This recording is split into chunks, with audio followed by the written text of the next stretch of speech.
Good morning. This will be a quick review of a Goodman furnace that I installed in our house a little over a year ago. I installed it on November 9, 2019, and it's currently March 2021. This is the model number. I'll leave a link in the description if you're interested about this furnace. This is the efficiency rating, which is really good. But our house is not currently insulated. Hopefully this year we can get it insulated and we can do a comparison of how much money we save comparing to this year. Even though our house is not insulated, we are saving money with this furnace comparing to the old one that we had. The old one that we had was about 4 size of this furnace, and it used oil, and I estimated that we spent about $3,000 the first year that we moved into the house, which was a lot. This is the main reason why we decided to switch to natural gas soon after.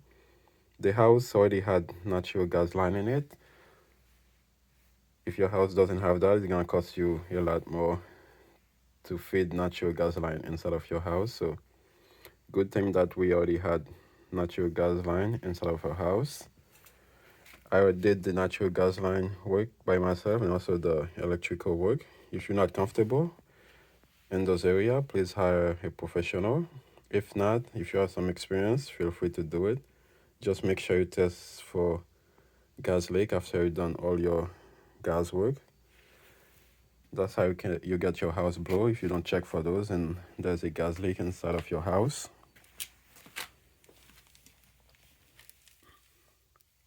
I did install the furnace on concrete block with a little insulation at the bottom, because at the bottom inside at the bottom of the unit there are some holes. I didn't want any dust or cold air to get sucked in from the bottom. And this is the return vent. This one was already here, but I did have to fabricate this one myself.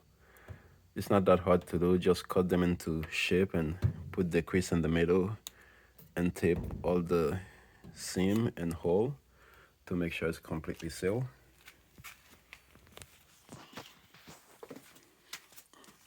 On this side, there's a switch to turn on and off when you're working on the furnace. There should also be a little switch on the inside of the furnace. Whenever I remove the door panel, it should automatically turn off if it's on.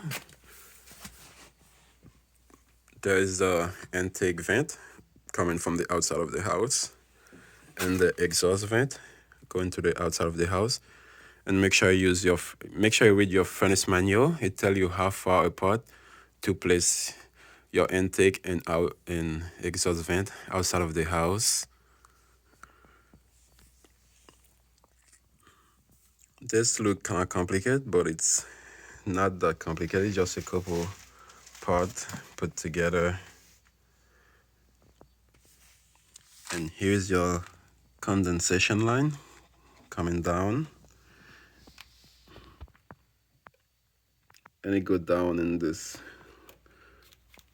little unit that suck whenever it gets to a certain level.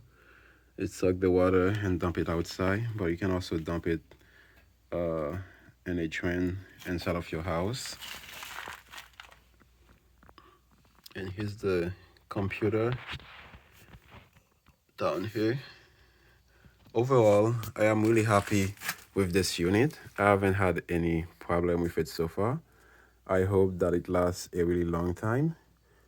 If you have any question or comment, leave it down in the description below and I will do my best to answer it for you.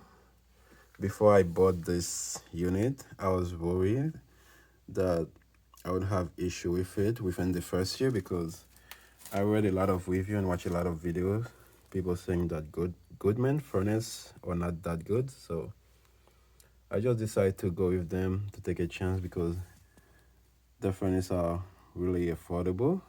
So I just went with it, and so far I am really liking it. Yeah, it has not let us down so far, and I'm gonna see how long is gonna last us.